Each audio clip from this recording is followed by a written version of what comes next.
Bien. El enfisema pulmonar. Doctor, permiso, es que no sale la diapositiva aquí para mí. Sí, es que alguien la quitó. Y si la quitaron es porque no quieren verla. Alguien que sepa ahí auxiliar al doctor para que vuelva a la diapositiva. Tiene que Yo, tomar el yo, control. yo puedo hacerlo. Yo puedo hacer.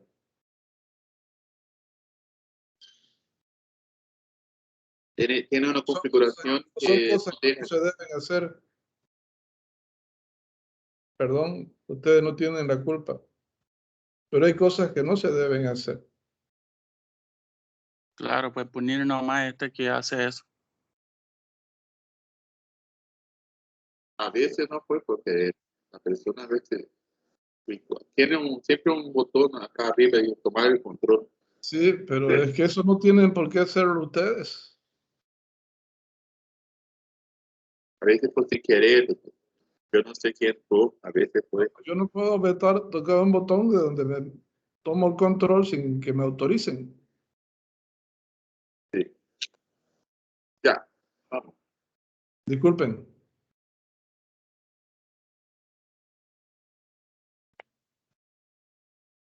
Espérenme un minutito. Gracias, doctor, gracias.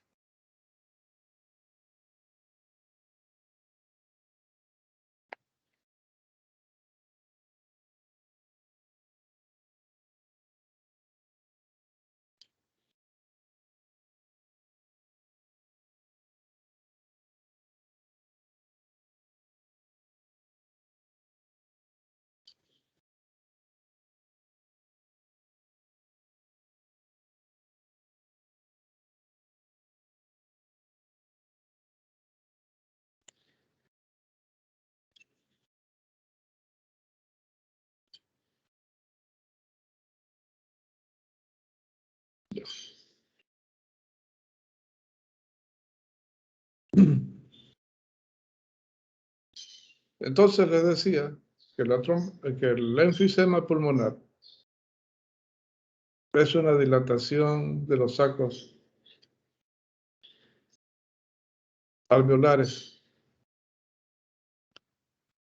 producto de un aumento en la presión del aire en los mismos, lo que induce a retener aire y no poderlo eliminar. Entonces, hagan semejanza ustedes a un globo que constantemente le están echando aire y le sueltan la válvula y ese globo, perdón, se va a retraer y va a volver a su tamaño normal. Eso es lo que normalmente pasa con los pulmones en estado normal, cuando no tienen ninguna alteración. El aire ingresa y sale, con la diferencia de que los pulmones mantienen un volumen de aire residual. Ahora bien, cuando los globos muchas veces se los infla, llega un momento en que ustedes, sobre todo cuando los inflan de más, llega un momento en que ustedes le sueltan la válvula y ese globo se mantiene con aire, no se desinfla del todo. Y cuando ustedes intentan echarle aire, pues les va a entrar menor cantidad porque ya está ocupado. Algo parecido sucede con el enfisema. Los pulmones enfisematosos retienen el volumen residual y ocupan el espacio aéreo del pulmón.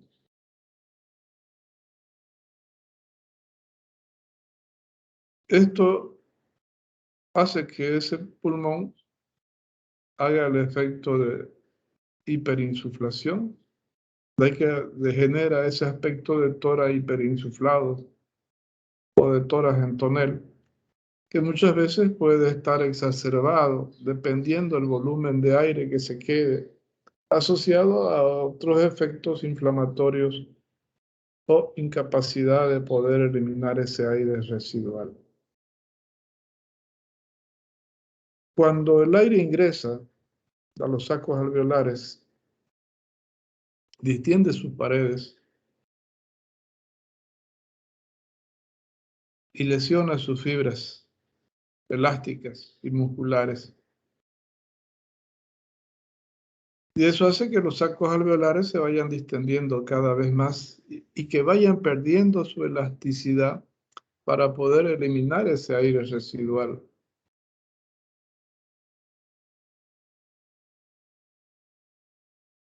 Y muchas veces estos sacos alveolares se rompen y confluyen unos con otros. Entonces generan sacos demasiado grandes, poco elásticos, y que además pierden área de superficie de intercambio gaseoso.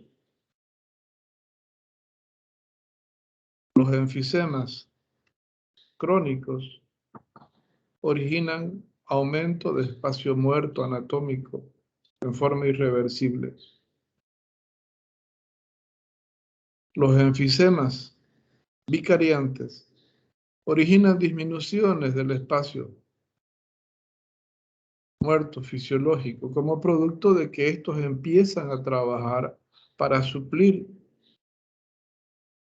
áreas de pulmón que no están trabajando. Pero eso es transitorio porque una vez se soluciona el problema, cuando este se soluciona, estos vuelven a su estado normal.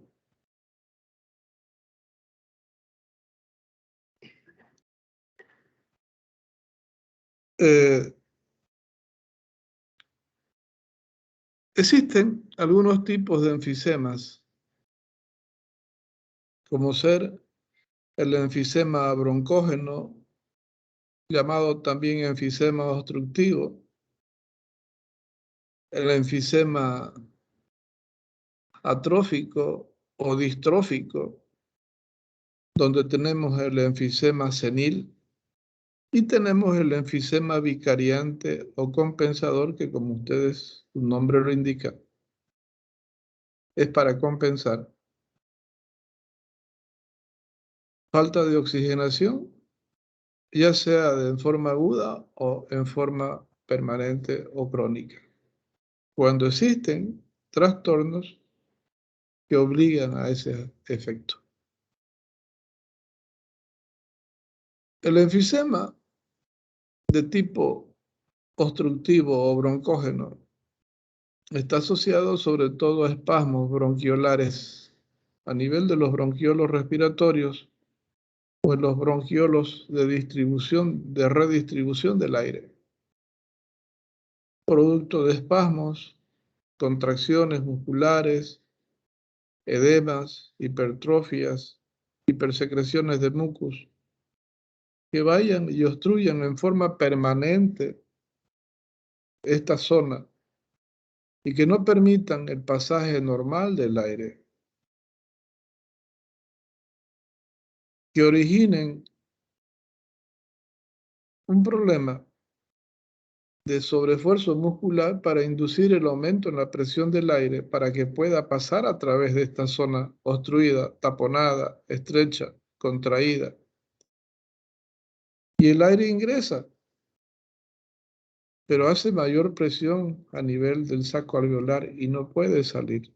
Y eso produce un efecto inflamatorio en la pared del saco alveolar o del bronquiolo respiratorio, generando la acción del proceso de liberación de prostaglandinas, interleucinas y el factor de necrosis, que va generando pérdida de vascularización de esa zona, que va favoreciendo la isquemia, la necrosis, la fibrosis y el adelgazamiento de estos sacos alveolares y su posterior ruptura como producto del aumento en la presión y la falta de elasticidad de los mismos, asociado a la falta de producción de surfactante en cantidad adecuada.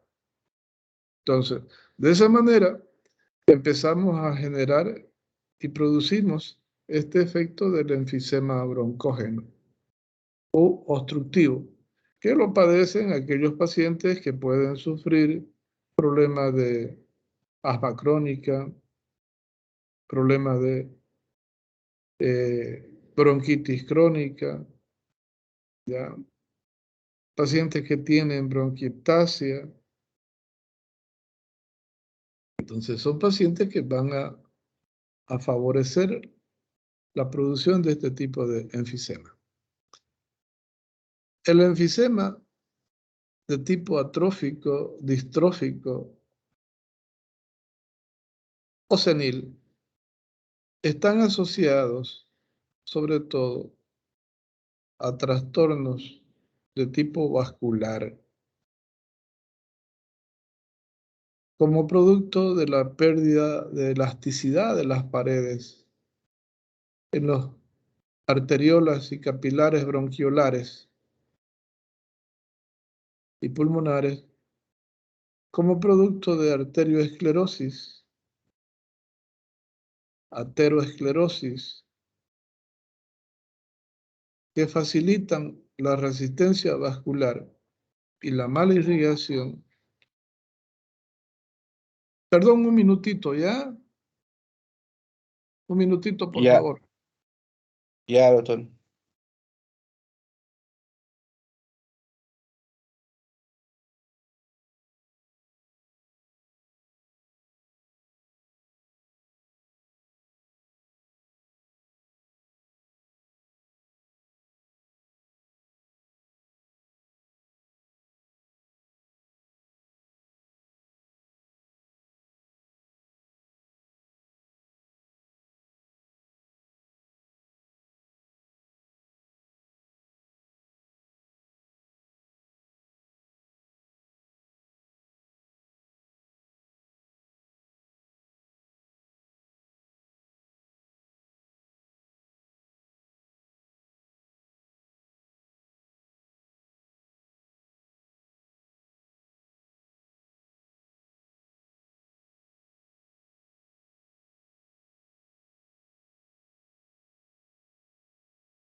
Van a disculpar.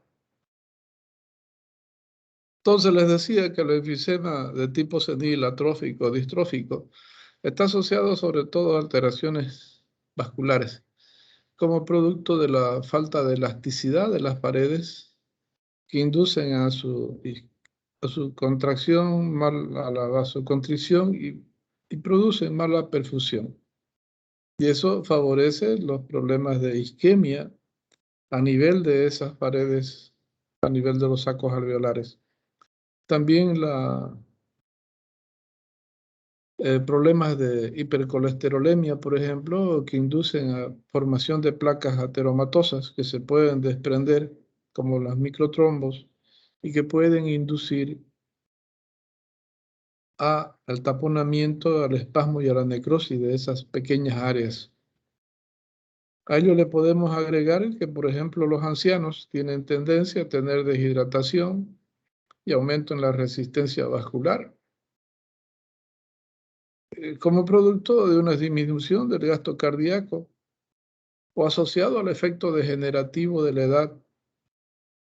Entonces, ello induce a ese espasmo arterial y a la mala irrigación. Entonces, eso nos induce a presentar que estas paredes vasculares se vuelvan frágiles y fáciles de romper. Sobre todo, si existen factores coadyuvantes como hábitos como fumar que predisponen a bronquitis, antecedente de asma, ¿ya? Que son productos que nos llevan a producir este tipo de enfisema. El otro enfisema senil, el enfisema compensatorio vicariante, como les decía en un principio, es producto del trabajo de algunos sectores de un pulmón o del otro pulmón para suplir necesidades de intercambio gaseoso cuando un pulmón o un segmento, un lóbulo de un pulmón está afectado. Y los mecanismos de compensación naturales, que son la hipernea y la taquipnea, no hacen la función suficiente. Bien, en el enfisema de tipo senil, aparte de existir problemas como la arteriosclerosis,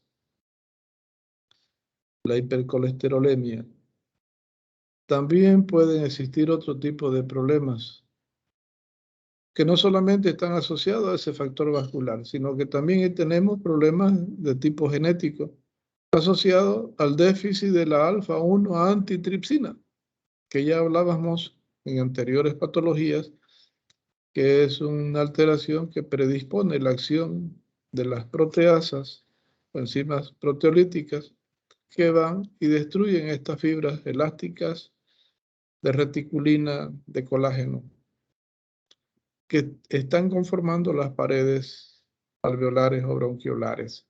Y de esa manera predisponen a ese foco inflamatorio, la debilitan la pared y asociado al efecto de obstrucción que generan, permiten que estas paredes de los sacos alveolares puedan romperse fácilmente cuando existe un aumento de presión. Sobre todo esta última, asociada irreparable, no hay vuelta que darle y muchas veces termina con la vida del paciente.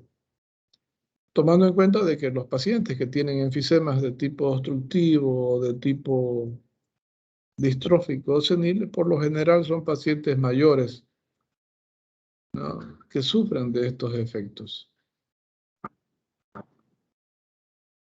Bien.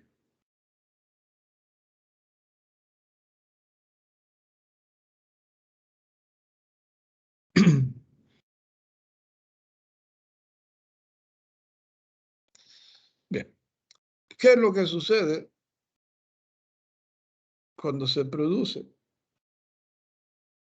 ese efecto de entrada del aire, la presión aumentada en esas paredes de los sacos alveolares que producen su ruptura y la confluencia de los sacos? Como les decía, produce un aumento del espacio muerto anatómico. Con ello se pierde superficie de intercambio alveolo capilar. Por lo tanto, son pacientes que van a inducir a hipoxemia en mayor o en menor proporción, asociado en este caso a la menor superficie de intercambio. Una de las razones.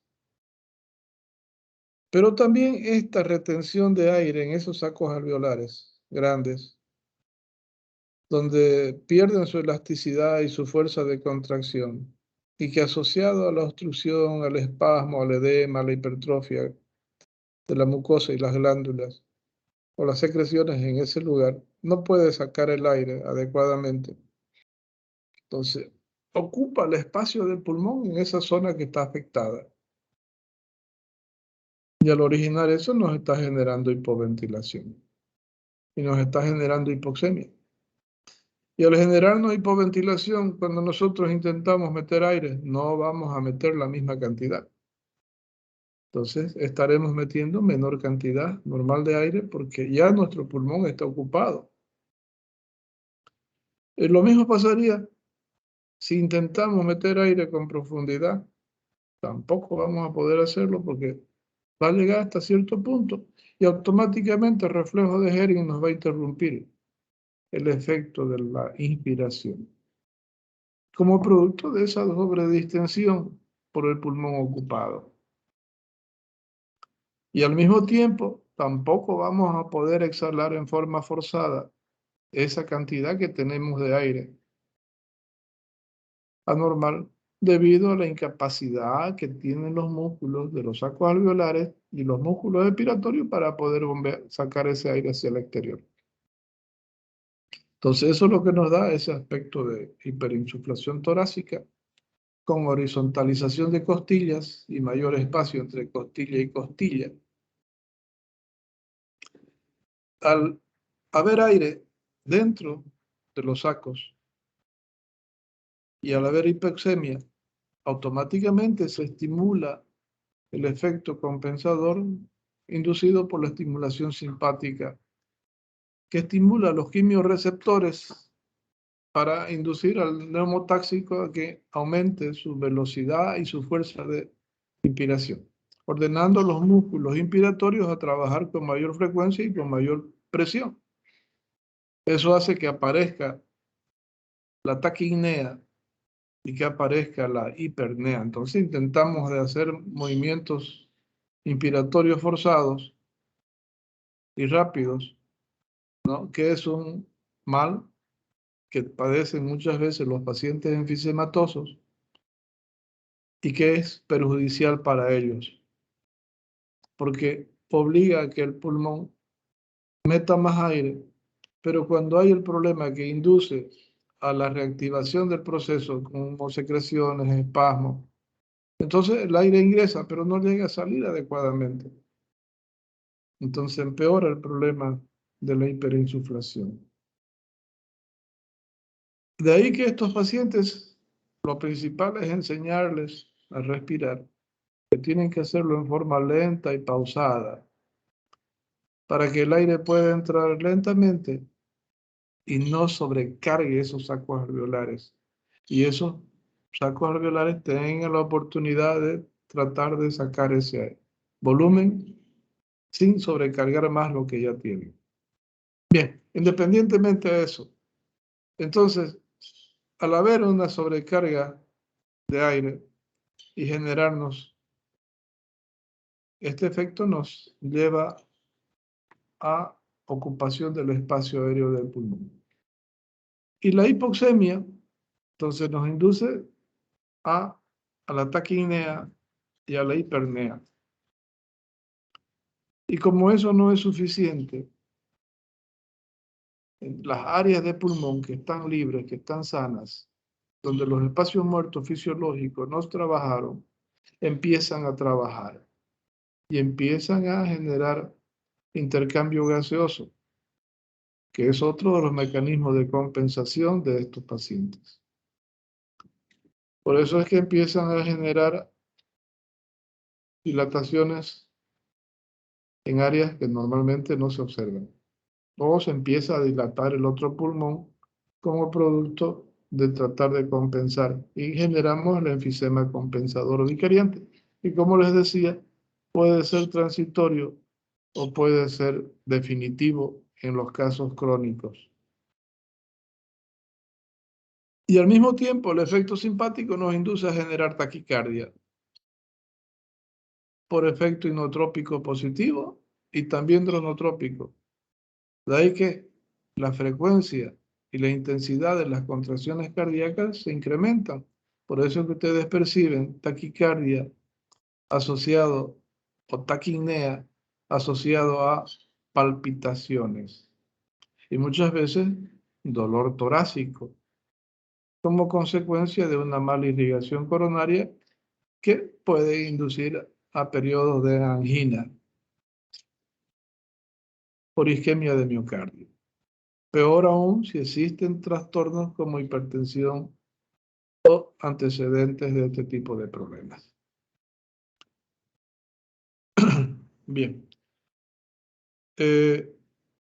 Producto de este mismo efecto es que se instaura el tercer o cuarto mecanismo de compensación, que producto de la hipoxemia se estimula producto de la acción sobre el riñón, la liberación de eritropoyetina e inducir a la médula ósea que produzca mayor cantidad de glóbulos rojos, con el objeto de captar mayor cantidad de oxígeno y tratar de evitar los efectos de la hipoxemia. Pero esto nos lleva a generar acropatías y la poliglobulia asociada a la taquicardia y el espasmo vascular que induce la hipoxemia. Si le sumamos la viscosidad sanguínea, nos va a generar mayor resistencia vascular. Y si tomamos en cuenta que la hipoxemia induce a mayor resistencia vascular, nos lleva a vasoconstricción y que también nos induce a liberar renina, a formar angiotensina, liberar aldosterona y retener sodio, ya que la renina y la angiotensina inducen aumento en la resistencia vascular. O el sodio induce a mala repolarización vascular, nos van a llevar a un aumento en la presión diastólica, que es otro de los problemas que presentan estos pacientes que tienen hipoxemia crónica y asociado a poliglobulia. Bien. De esa manera, entonces, el pulmón trata de compensar asociado a los efectos cardíacos y sanguíneos de compensación. Pero aún así, ese paciente sigue haciendo hipoxemia. Y esa retención de aire en los pulmones, ustedes al percutir van a generar la presencia de timpanismo. Y se ocultan, van a tener áreas que están reteniendo aire, donde el aire no ingresa adecuadamente. Por lo tanto, los sacos alveolares, aparte de que son grandes y flácidos, no tienen esa facilidad para contraerse y distenderse. De ahí que van a generar disminución del murmullo vesicular. ¿Ya? Y como el aire no ingresa también adecuadamente, puede ser que las vibraciones vocales estén disminuidas. Pero sí va a haber timpanismo. Pueden haber destertores crepitantes, pueden haber destertores gruesos, moderados, producto de la formación de burbujas de aire que se rompen en todos los trayectos. Y el espasmo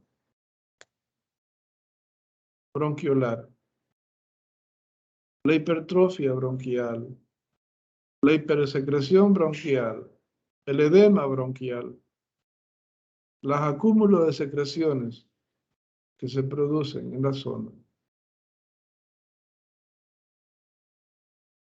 favorecen este efecto de la formación de estertores.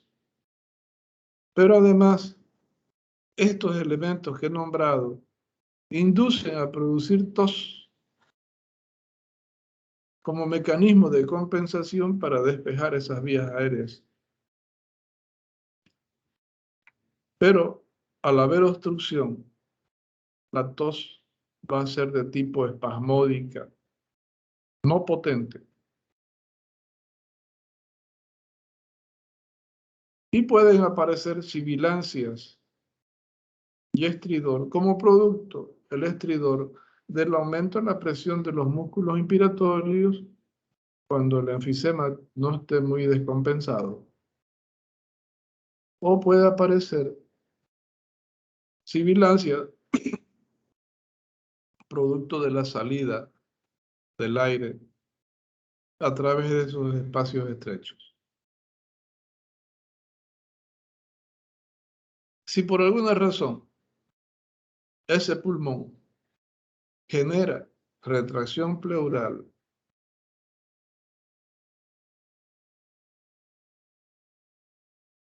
va a originar dolor de tipo pleurítico, como por ejemplo si existiera un derrame pleural o existiera una colección de líquido, o existiera una colección de aire en el espacio, o existiera una compresión de ese pulmón que no le permite su expansión, pero sí hace que el otro pulmón tenga que trabajar, como los enfisemas compensadores. Pero si esa pleura está irritada, puede provocar dolor.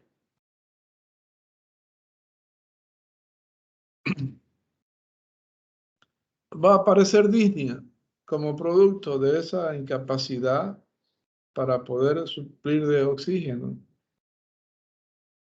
por ese defecto de difusión-perfusión asociada a la mala distribución o redistribución del aire. Entonces el paciente siente esa falta de aire, de ahí que empieza a manifestar esa sensación de falta de aire. Y como producto del mayor trabajo de los músculos inspiratorios que tratan de vencer esa obstrucción o esa falta de distribución o circulación del aire, pues aparece el tiraje, siempre y cuando no exista irritación pleural, sobre todo de las bases. Y eso hace que las respiraciones también, a medida que las bases se van llenando de aire, se van distendiendo, la respiración tiende a hacerse superior, rápida y superficial. Por eso es que aparece tiraje external, supraclavicular, con trabajo de los serratos esternocleidomastoideos y escalenos. Bien. El efecto de la vasoconstricción, la hipoxemia, inducen a retener agua, que induce aumento en la presión hidrostática y que genera sobrecarga en el ventrículo derecho. Y al mismo tiempo, el efecto de la hipoxemia induce espasmo vascular. Y ese espasmo vascular también se manifiesta en la arteria pulmonar. Eso origina que el ventrículo derecho, al tener mayor volumen y encontrar resistencia en la arteria pulmonar, va a originar un efecto de hiperplasia e hipertrofia y dilatación con el objeto de contener mayor volumen y tratar de ser circular hacia la arteria pulmonar. Y eso muchas veces origina el reflujo de sangre hacia aurícula derecha con reflujo de sangre hacia las yugulares. En un principio en forma episódica, generando signos de Musse, de Corrigan yugular o danza yugular, signo de Evans, cianosis episódicas de tipos periféricas. Pero otras veces cuando ese ventrículo ya se dilata juntamente y la presión se vuelve estable entre ventrículo y aurícula, tiende a volverse la sangre hacia la periferia y nos induce a hepatoesplenomegalia, ascitis y edemas en miembros inferiores y otros efectos que se pueden manifestar, como varices esofágicas, por ejemplo, como producto del aumento en la presión en las cavas superiores.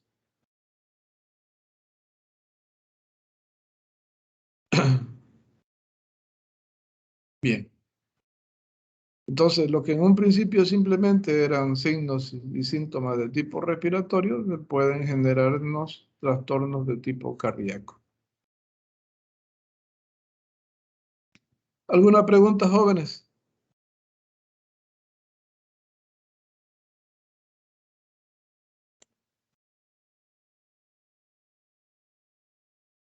La cianosis y la disnea siempre van a depender del grado de saturación de la hemoglobina y el grado de obstrucción del aire en esos sacos pulmonares. La hipertensión de la arteria pulmonar que induce a la insuficiencia cardíaca derecha se llama cor pulmonal.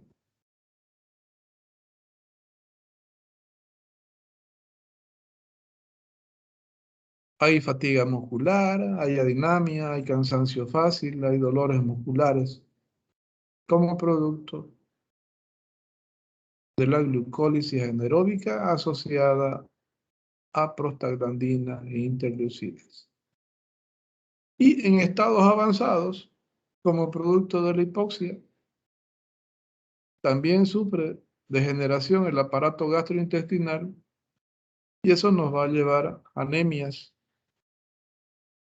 a desnutrición y a generar caquexia,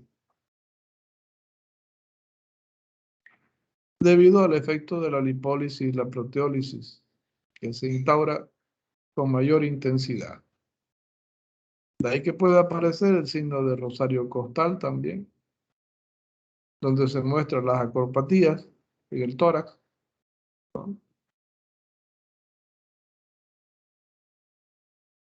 Y al haber anemia, disminuir y desnutrición, al disminuir la presión oncótica y estar aumentada la presión hidrostática por la retención de líquido o por la producción de líquido, entonces vamos a generar infiltrados intersticiales que nos producen edemas,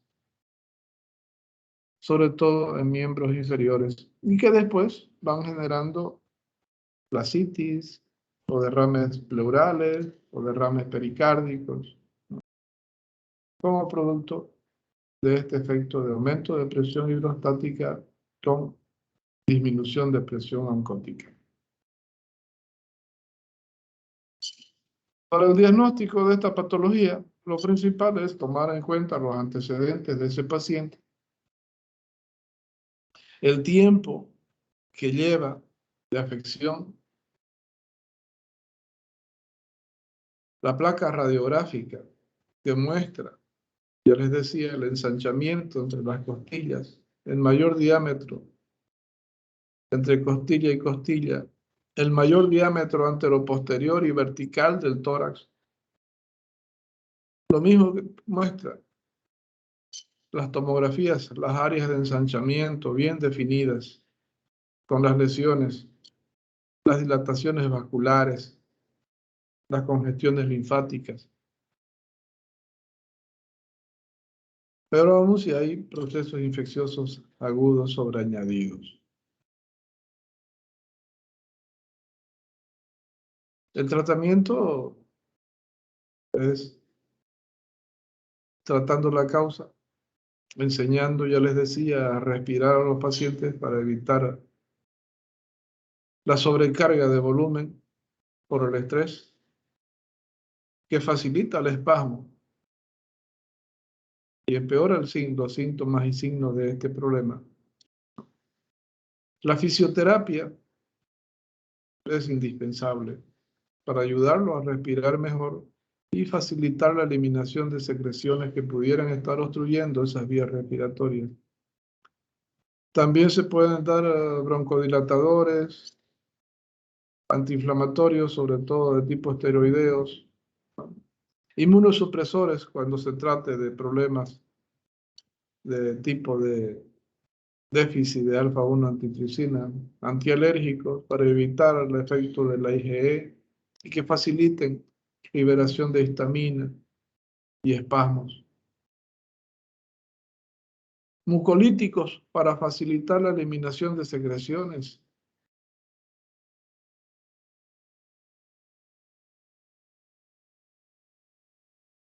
Y en algunos casos, a pesar de todo lo que se haga,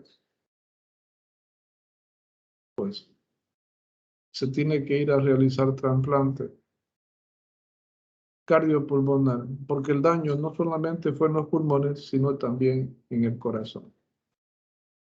Cosa que es demasiado cara y que muchas veces no está al alcance del medio de los pacientes ni de la tecnología en algunos países como el nuestro. Y lastimosamente esos pacientes llegan a fallecer por este tipo de problemas. Cuando es de tipo transitorio, se puede solucionar el problema con fisioterapia, eliminando los factores que desencadenan la obstrucción de algunas áreas para que éstas vuelvan a ventilar y de esa manera ese enfisema desaparezca, ¿no? Cuando son de tipo transitorias y no son crónicas, pues no se da lugar a la activación de la médula ósea, por lo tanto no producen poliglobulias. Indistintamente que todo, y acropatías tampoco, por supuesto, ¿no? Indistintamente que todas las otras manifestaciones pueden estar presentes. ¿Alguna pregunta, jóvenes?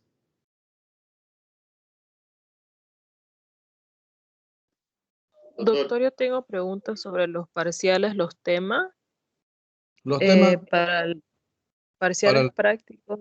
los temas ¿Aló? del parcial práctico, ya lo hemos visto, son Sí.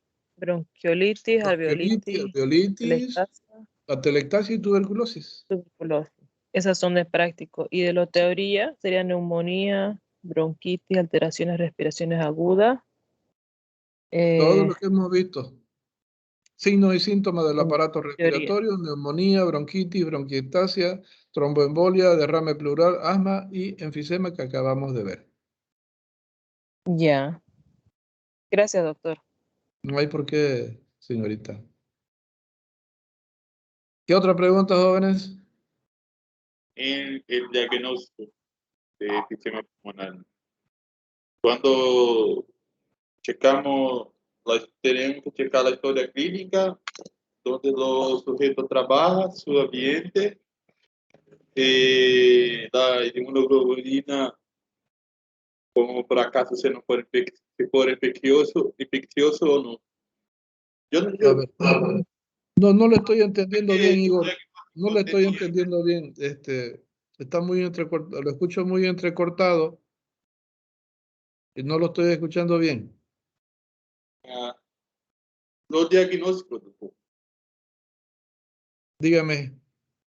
¿Cuáles son los factores principales para determinar por lo enfisema pulmonar? Para el diagnóstico, la clínica en primer lugar. Usted tiene que ver si es un paciente que tiene antecedentes de bronquitis asmática, fumador, que tiene que ha tenido problemas de asma, ¿ya? O que tiene problemas de bronquiectasia. Entonces, la enfisema no es un cuadro agudo, es un cuadro crónico por lo general.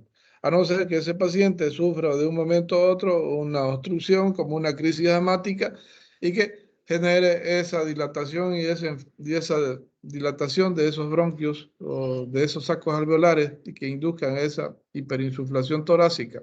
Pero eso es un cuadro agudo que está relacionado al cuadro de asma por la obstrucción. ¿Ya? Ya. Entonces usted tiene que tener en cuenta los antecedentes crónicos de ese paciente.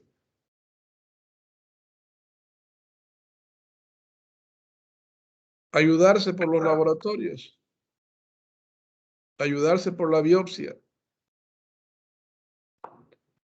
Ayudarse por las pruebas genéticas que lo van a orientar hacia este tipo de diagnóstico. Pero si un paciente llega con antecedentes de que le cuesta respirar, que lo ve hiperinsuflado, que tiene 70 años, que es fumador, ¿ya? Entonces, y si usted al hacerle la placa ve que tiene áreas de dilatación, pues no tiene que dudar que se trata de un enfisema de tipo broncógeno o senil. Peor si este paciente tiene problemas de arteriosclerosis, hipertensión arterial o insuficiencias cardíacas, donde existe un trastorno de mala perfusión a nivel pulmonar, donde existe tendencia a tener ya lesiones de las paredes por la isquemia que se produce.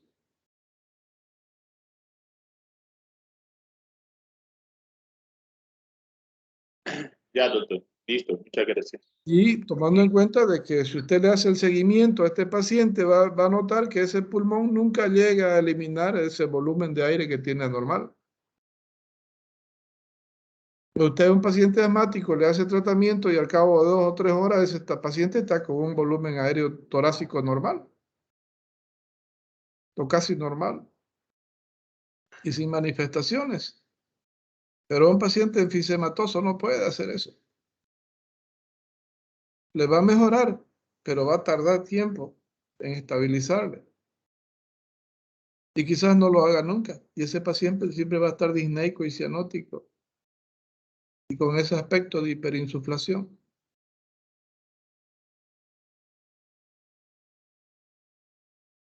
¿Está claro, Igor? Sí, doctor. Muchas gracias. Ok.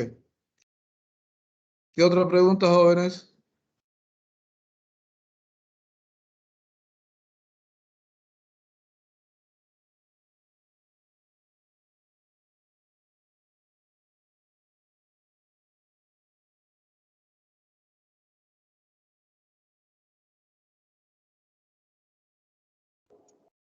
Doctor, disculpe, y para las personas que no estamos en Santa Cruz, ¿cómo va a ser nuestro examen práctico? No hay examen práctico para ustedes, niña. Ya le escribí cuando usted me preguntó, porque las prácticas son presenciales.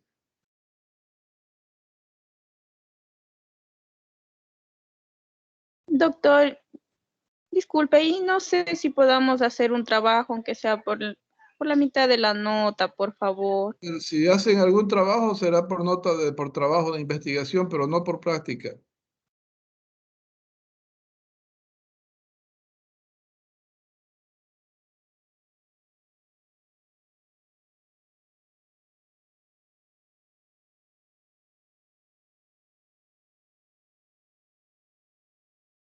¿Está claro?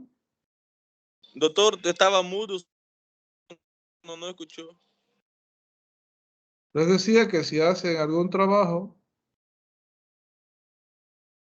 es por investigación, no por práctica. Perdón, un minutito. Doctor, es que no podemos salir del país, Yo pero lo tampoco siento, queremos perder materia. yo lo siento muchísimo. No puedo yo hacer cosas que no debo. ¿Ya? Incluso para asignación de trabajo de investigación, ustedes tendrían que defenderlo en el aula práctica. Pero se los voy a aceptar para que lo hagan a través de la plataforma, que lo entreguen simplemente. Doctor, y disculpe, y de pronto por la asistencia. No, por la asistencia no hay problema. Bueno, doctor. Ustedes tienen la asistencia de la plataforma para las aulas teóricas.